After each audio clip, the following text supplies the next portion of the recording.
जात प्रमाणपत्र मिळत नाही म्हणून नागपूर जिल्ह्यातील 3 विद्यार्थिनी शिक्षण सोडत आहेत अशा आशयाची बातमी एबीपी माझाने 16 जानेवारी रोजी दाखवली होती आणि त्याच्यानंतर नागपुरातील महसूल प्रशासन खळबळून जागं झालं होतं आणि अवघ्या 2 ते 3 दिवसांमध्ये फक्त त्या 3 राजपूत बहिणींनाच जात प्रमाणपत्र देण्यात आले नव्हते, तर त्यांच्या गावामधील अनेक विद्यार्थ्यांना जात प्रमाणपत्र देण्यात आले होते।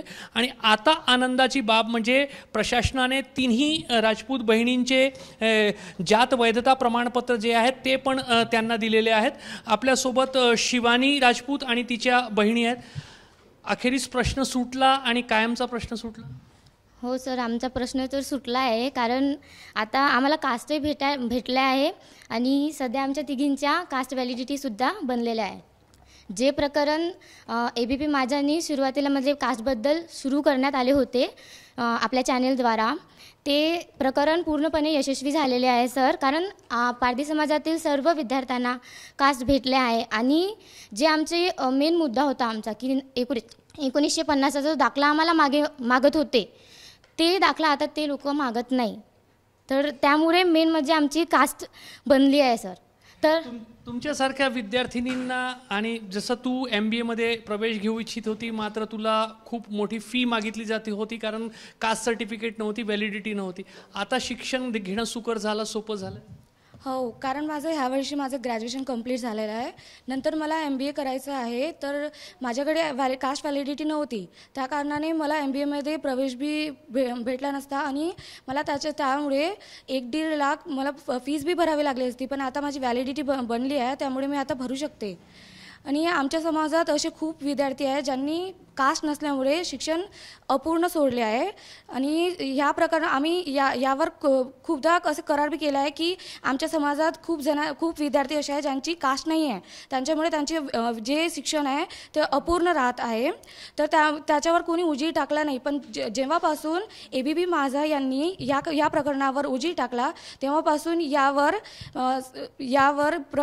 थोडासा उजेड टाकला। मग आमची कास्ट जे विद्यार्थ्यांनी आपलं शिक्षण अपूर्ण सोडलं होतं त्यांचं कास्ट व्हॅलिडिटी बनली आणि त्यांनी रिॲडमिशन केलेली आहे। तर मी बिहाफ ऑफ म्हणजे संपूर्ण पारधी समाजातर्फे एबीपी माझा यांना खूप धन्यवाद करते। थँक्यू। किती मोठी अडचण सॉल्व्ह झाली तुझ्यासारख्या तरुणींची ज्यांना शिक्षण अर्धवट सोडावं लागतं आणि लग्न बेडीमध्ये अडकावं लागतं, आता शिक्षण पूर्ण करणार का? हो सर, शिक्षण पूर्ण करणार।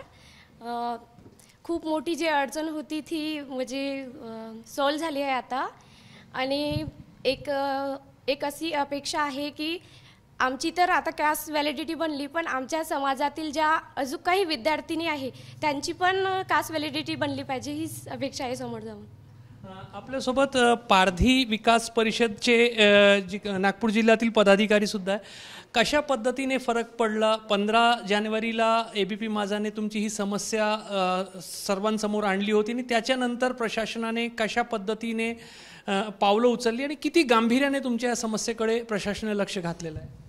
नमस्कार, माझं नाव बबन गोरामन, आदिवासी सेवक महाराष्ट्र शासन आणि अध्यक्ष आदिवासी पारधी विकास परिषद। मी प्रथम एबीपी माझाचं धन्यवाद करतो, त्यांना अभिनंदन करतो, आभारी आहे। कारण की जे अनेक वर्षांशी प्रलंबित प्रश्न होता पारधी समाजांचा, ज्याच्यामुळे अनेक पारधी समाजांचे विद्यार्थी शिकू शकले नाही आणि या एबीपी माझ्यांनी आमच्या गावावर या 3 भगिनीचं वृत्तांतर दिलं। त्यांनी लगेचच महाराष्ट्र शासनाचे महसूल मंत्री त्यांचं पण सुद्धा मी खूप खूप आभारी अभिनंदन करतो, कारण की त्यांनी दखल घेतल्यामुळे महाराष्ट्रातील पूर्ण शासन खडबडलं आणि नागपूर जिल्ह्यातील शासनाने बरीच दखल घेऊन लगेच एबीपी माझ्यांनी वृत्तांत दाखवल्याबरोबर बावनकुळे साहेबांनी लगेच आदेश दिले आणि त्याच्यानंतर आयुक्त मॅडमनी विशेष बाब म्हणून बैठक घेतली या विषयावर आणि त्या बैठकीचं रूपांतर असं झालं की आमच्या नागपूर जिल्ह्यातील कमसे कम जेवढे 42 पारधी बेड्या आहेत, त्या 42 पारधी बेड्यावर छत्रपती शिवाजी महाराज स्वराज्य अभियान अंतर्गत कम से कम 12 ते 15 सर्व जातीचे दाखल्याची त्यांनी या 2-3 महिन्यामध्ये दिलेले आहे। 1200 दाखले विद्यार्थ्यांना मिळाले। 1200 तो 1500पर्यंत दाखले मिळालेले आहेत आणि विविध दाखले मिळाले आहेत. म्हणून मी महाराष्ट्र शासनाचे नागपूर जिल्ह्यातील आणि ABP माझ्याचे खूप खूप आभारी आहे, धन्यवाद म्हणतो. आणि शासनास माझी विनंती आहे की जे आज बावनकुळे साहेबांनी नागपूर जिल्ह्याचे पालकमंत्री असताना आणि हीच नागपूर जिल्ह्याची दखल घेऊन अमरावती जिल्ह्यामध्ये जे पालकमंत्री आहेत त्यांनी बी लगेच त्यांनी आजच ते हे मोठाबाई कार्यक्रम घेऊन पारधी समाजांच्या विकासासाठी जे पाऊल उचललं. तरी अशाच प्रकारचे मी सर्व महाराष्ट्र शासनातील मंत्र्यांना विनंती करतो की बावनकुळे साहेबांची दखल घेऊन पूर्ण सर्व मंत्र्यांनी असंच काम करावं आणि पारधी समाजांचा दिलासा मिळावा. धन्यवाद.